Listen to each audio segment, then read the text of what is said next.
भांग धतूरा खाले उद पिए ले गजवा कहेले कि मिलेला बहुत में मजवा।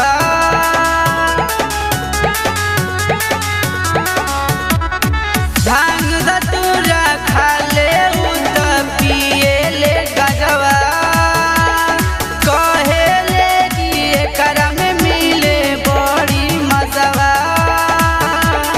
बतावे भोला के सुने न टोला के करेले अपन कमावा।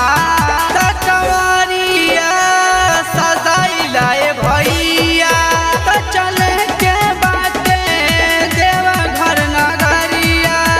कंवरिया सजाइला भैया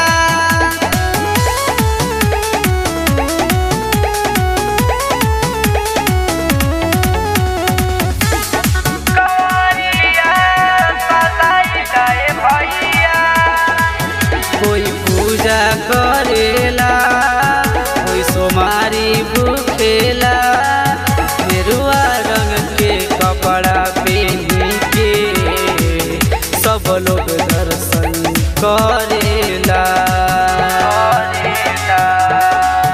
कोई पूजा करेला कोई सोमारी भूखेला मेरुआ रंग के कपड़ा पहनी के बाबा के दर्शन करेला। चले डगरिया नाचले कंवरिया साले भोला के नगरिया। कंवरिया सजाइला भैया जाए के बाटे देवघर नगरिया। कंवरिया सजाइला भैया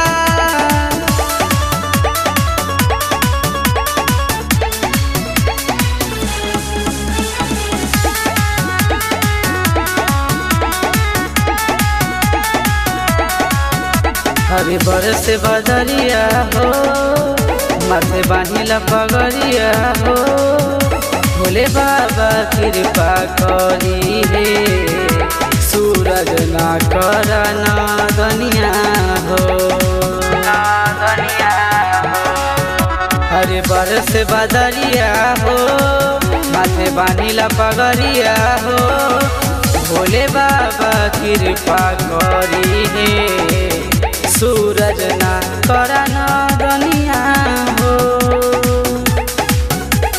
नित्य निराला होरी लाल चरण में शीशवा झुकावे। कंवरिया सजाइला भैया